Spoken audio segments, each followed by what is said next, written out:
Kovar, derûnnasî, psîkolojî Kurdî.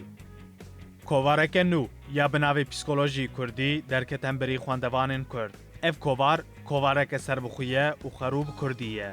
Kovara derûnnasiyê psîkolojî Kurdî wê çar mehan carekî biweşe û di her hejmara xwe da wê li ser mijarên cur bi cur raweste. Di demên dawî de her roj gelek bûyerên erjeng diqewîmin. Bi hezaran mirov ji ber van bûyerên erjeng an dimirin an jî birîndar û koçber dibin. Ji ber vê yekê tendurustiya derûnî mirovan dikeve xetereyê.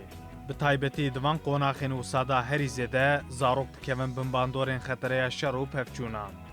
Ji ber vê sedemê edîtorên Kovarê di hejmara yekem de li ser travmayê û bandora wê ya li ser derûniya zarok û ciwanan disekinin. Di vê hejmarê de bijîşkê derûniyê Doktor Azad Dildar bi nivîsa xwe ya zarok, şer û travma derbarê travmayê de me agahdar dike û rê û rêçikên çareseriyê bi me dide nasîn.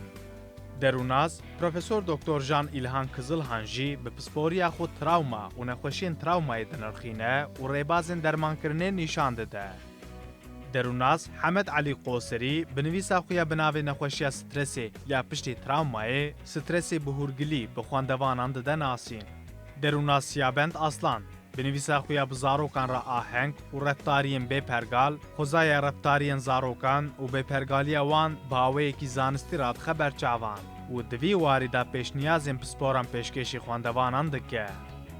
Herwiha lêkolîner, nivîskar Medînî Ferho bi nivîsa xwe ya di rêk û pêkiya civakê de rola edebiyat û jiyana mezin ya hişmendiyê de behsa rola zimên, civak û wêjeyê dike. Rojnamevan û nivîskar Reşat Sorgul bi nivîsa xwe ya ziman û çapemeniya Kurdan di çapemeniyê de giringiya zimanê Kurdî vedibêje. Kovara nû ya bi navê psîkolojî Kurdî bi hejmara xwe ya yekem û nevarokeke têr û tijî li benda xwînerên Kurd e.